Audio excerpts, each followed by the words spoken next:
He video a chuanin in social chin tok hriat ti hi kan ria kang tu soi nge ka ti tu zia nge kan ti chuan h lal chuan liana ania tlangwal nge pu ka hrilowa ma se pu tin address top mayang pu h lal chuan liana in social chin tok hriat a poimo khop mai he hi mihring fam kim talo chu tu ma hi social bo kanom lo adik chia fam kim big lo khan fam kim lo dang kan va social thina chu chu mihring mi zia ani in social na hian kan in then om kho ve na le kan society ya a thalo zonga ngong anei awangin chin tok hriat a poimo khop mai in social na hi chu a tha social na tluk puilo an ti thin khamo mihring ma so na atan hi chuanin thu kha fak te po hian dong veila a poilu tuklo amai ro chu chin tok hriat a tha ni kan mirin zong tak le ngai san zong tak te thu soi phei chu adik ngei tura ngai sa in fin fia kherlawin kan oi ngal mai thina hemi sentence po hi dik khop mai politics a phei chuan kan party hruai tu te soi ani to chuan adika dok hlulovin thi ngamin kan tran mai thina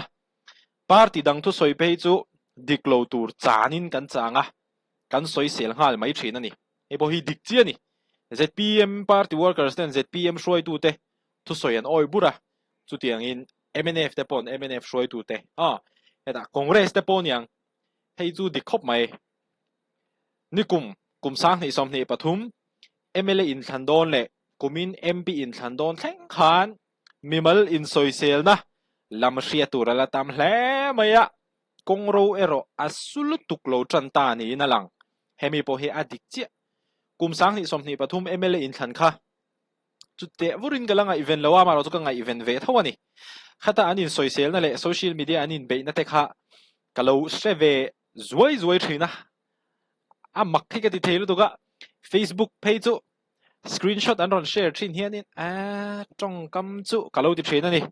kumin MP in thandon thleng khanin kan hrechawa mimalin social na kha na samai mai khoba pakhat khan social na a lo na sa zual bi ka thubel chian do lo le rin tlak lo thlenga mimal be na hi social media lam thleng hian share tur tam thin le a case po nei an tam sot le ni hi apoi thin kan chief minister Hlui Puzoram thanga fapa khang teng te po kha khoi moni group pakhata khuta Kolkata Mizoram House Bellinganj te ne khan eng tin tin te moni khanin WhatsApp group a khanin thudik tok lo wa khan an lo soya social media man thiam lo chonin tuna po khanin te kha ani mai ni khanin te po kha poilu tuk thil dang te po kan chief minister te po tlangwal u sang ati te po khamo chu wang chuanin thubel chian do lo le rin tlak lo thlenga mibal in be na hi social media lama thleng hi hria tura tam thin hle a case nei po kan shezu to ani khovel changkang zela kan police lampoin man ruwa an nei changkang ve zela fake account manga thudik lo le invo na lam thlenga thu chua po an chui chuak zung zel to ani he po kan she theu social media man thiam apoimo thu kan in zir ti reng chung hian thil diklo ti nan kan mang na sa mema election do na vote leina poisa in thon nan gpay thlengin kan mang ta zel ani hei chu ava ve a cash in pay he chu thushan a gpay a pay chu ni a transaction id zong zon en gim evidence a omvek don le hala politics a chuan midang soi sel le mani lam in soi moi hi vote zon na chi khat chu ani nam changkang zok te poin an bang big lo ani he dik khop mai ZPM pon party dang ti dik lawan soi sela an manian in soi moya ron in zuar moya MNF pon ZPM chu ti khadi ke ni hi te kha in soi ma congress po chu ti tho chu ni an ni vek political party ho chu ma se in soi sel na hi om zenei le rin tlak bel chian dol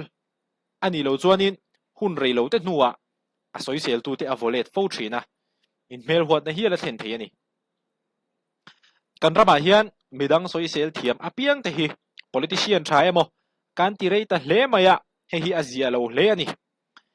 tu hnaya hian thangthar kan hara te po thangthar zia kala telvenia thangthar kan hara khovel thiam na sang zel mangin thudik le dot a hriat zung thei ta ka wangin khatiang ang tektik thing lutuk mang politician te kha kan nol tran tam meka alo mom hle ni hei hina kina po kan la nol zelang hetiang ang tactic thing lutuk mang politician te hi chu tu party po ni se kan la nol zelang mi then khatiang tactic lui bak man tur shelo politician te po hian thorim na le dikna manga ram shuai tum ahun to a ani lo chuanin lo all to mai te u atiani he article ziak tu hian ram mangai tu tak tak tan chuan mi dem le an fello na atanga din chua tu mai chuan dikna le thorim na atanga ram siam na tho hi akong tur ani zo kang awa ziak thathin kan article ziak tu pa chu ram mangai tu tak tak tan chuan mi dem le an fello na atanga din chua tu mai chuan dikna le thorim na atanga ram siam na tho hi akong tur ani zo kang pa khop mai thatna a sual ne tura zirtir kan ni ang nge hian kan in soisel thin ani po in midang te thatna tur zong ni thei sela chin tok hriat a tha hle mai soisel na hi chi sang sanga omani tongpong soisel hi omani hei hi chu engma a soisel tu te ego kha chu satisfy mai the amaro chu soisel na lo dong song tu tan kha chuanin engma hlok da om lo amaro chu constructive criticism hi om vele ta ni hei hi chu a soisel tu khan ava soisel te kha du sak takin ava soisel ti na ni a chan chu constructive criticism a chuan in soisel satli an ni lo chu iti diglo ani hei ikal sual ani chu wan chon hetiang hian ron ti zok ro kha kong tha zok wa ko mu tel kha soisel na thachi constructive criticism kan ti kha ni a chan chu khatiang ang soisel na kha chuanin soisel na lo dong song tu te kha miril ru puitling pa nga yani chuanin ani hi an tianga hei alo dik zo kan ni mo an tianga anin siam thamai don ani chu wan chuanin mi pa ngai chin chuan soisel na hi an thluk pui lem lo chu wan chuan mi kan soisel don ani poin chin tok hriat a that hle mai ti hi he article hian ron zia ka tha khat khop mai belgian dolowa mimal in soisel hian kongro asushan lo ti chu kan in thlan nu nung ber pani atongot po hian soitura tam ome entir na pakhat chau han soitai la puri chart walal maya aka Richie-a atira han lar mi la ma se ron lar ta hluaya kan mp than thar cha khi candidate ani laia khan na sataka soisel na to ka criminal case ne ya pu ani case ani lo thule an pu na case a khan thu she tu prosecution witness a chan thu te kha case kha atop to in thil sual ti tu te an tang mek ti thu thlenga soifia ani chungin monisut case te kha criminal case ni lem lo te kha case ne yanga pungar ngal pol kha anomani kha thu the dar khan mi pui tam takril rupo ati chi ayanga in ama chan tu te point atlin lo mai an lo pha hial ni nan soyani ke chuan Richie-a chungchang tianga aron dar vakhanin vote hi adar nuai don hi tun rum chu boro hi hot box ya katia amai ro chu ne ta khan ron tling le thowa o he ta poron soyani ma se ne ta ka thlan tlin ani khan Richie-a in soifia na kha mi pui nan poma thu belgian dolo wa pu na kha mi puin an nol zok ti na ni yang aron tia statement aron strong thei khop me kan article ziek tu pa hi mo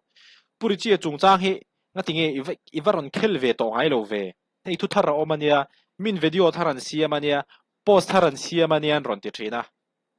ka shilang cheu ka react to ngai lo na chan ka react to ngai lo na chan chumo court case ani to social media hianin eng angana sa poin hemi dei an thiam ani hemi dei an thiam lo ani lo ti vak po ni la engma omzia ni la court khan ka thu soi kha eng hathan maron ngai don chuang lo je thiam em chu wa cho social media local chiam kha omzia nei lo hemi court case chu dan le sai channel a po khanin a soi ngun lu tuk to hemi ba ngai jin chuan kan hre ni chan chu case kal lai ania chu wa chonin court in a chui chu ka nga a thiam ate thiam an changa nga a thiam lo te khan shrem don ni maya tunge thiam changa nga tunge thiam lo changang ti kha lo predict lok chi po ni lo chu wa chonin Richie-a chungchang he video po ka siam to lem ngai lo ni a chan chu court in thutluk na ron siam mai don ani midang te chiat na atanga din chhuwa tum na hi ril ru thiang hlim ani ngai lova ram mangai tu ti tur ani lovin amal som ngai hek lowang adi khop mai kan soisel thin tur te chu aron ti ta ni ram ro rel tu tlak lo khopa nung chang in thla da te miri nom lo le ei ruk ching te le dot soi ching te hi ni jok se chu tiang mi te chu party soi lo kan nol ngat chuan kan thamayang ei boy di khop mai ni party soyang ai lo mi thalawan nia an ei ru thina dot an soi thina an in soyanga an omle thei si lo ni chuanin election a hriat mai don ani soisel su u soisela inom lo nan in soiselang bokin an soiselang chu u ti bible kan mu hian mi hring fam kimle soisel bo kan om lo zia a soina ni in alanga in soisel ngot thin ai chuan in du sak taka thuron in pe khi kalpui theila chu chu azza omanga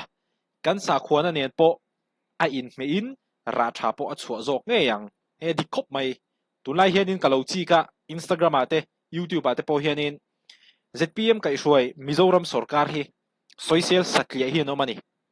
amai ro chu thuziak mi thatak tak thu thiam tak zpm sarkar na ron soisel ama ro chu ma an son theina tur kong ron ko mu khang ho kha sarkar khal ngil tak tak tu de ka te ni achan chu soisel satlia ringot kha chu ho ve malom constructive ani lo phei ka chuanin sarkar tan po khanin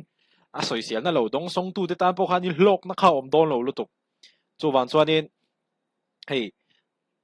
wanglai ni a po mani khanin pupi el lian ni khanin kalphung thar te article kha ron ziakin ka ria khata khanin zpm ti thatte le maso nan ngai na te o khatiang hana ron zia ka ni fui phur si ma se helama po hianin chan la ru tiang hana ron zia ka ni kha constructive criticism ania ke chu khatiang kha a tha ka te tin ba ka youtube channel le hei social media vela mi social vak hi ka ti ve vak lo ke hi in share in ka ringa ka ti te uber le youtube channel mi ka social na iber in share chu news ka reaction hi ni ai po news du om vak lo ani chuanin an ming te kalam lo wa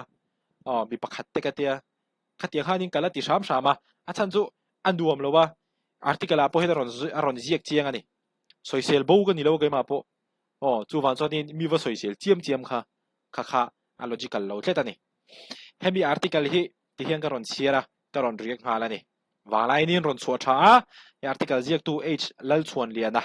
in social na chin tok hriat thakop mai social media man dan te po kan zir thiam zela ngai ani freedom of speech ka nei ti wanga mi poi va soi kher kha ngai lova kha a poi du zok kami lai tak kamo chu wa chuan freedom of speech chu kan nei te meu mai ama ro chu midang te ru wati na theile midang te hetia physical emo mental abuse emo harm va cause theiang tur kha chu va thlen theiang tur kha chu ni lo se a thakop mai ti kha he channel kal tang hian karon soi vele du ani be different be unique be exclusive stay away from drugs alcohol and tobacco ka soi thin ka soi non leang zuk le pom le zu le drugs te lo win hring nun hi hlim takin a man theya du dokin khovel hi a chen thei ani rui lo hai lo in picnic theya rui lo in a right thei boka thian za hoin hlim takin hla te play in rui kher lo in hunam man thei ani ti hi ka chiang ani ke mai hian pathian za ra he kan dam rei chho ve zela ka chiang tel tel ani baka zu le drugs te zuk le pom te hi ila ti ve chin mi alo ani chama ti ve chin du mi so in thiar film char ro kuma ve tam tel telanga ilom tul mayang amak lo to khatiak tur khani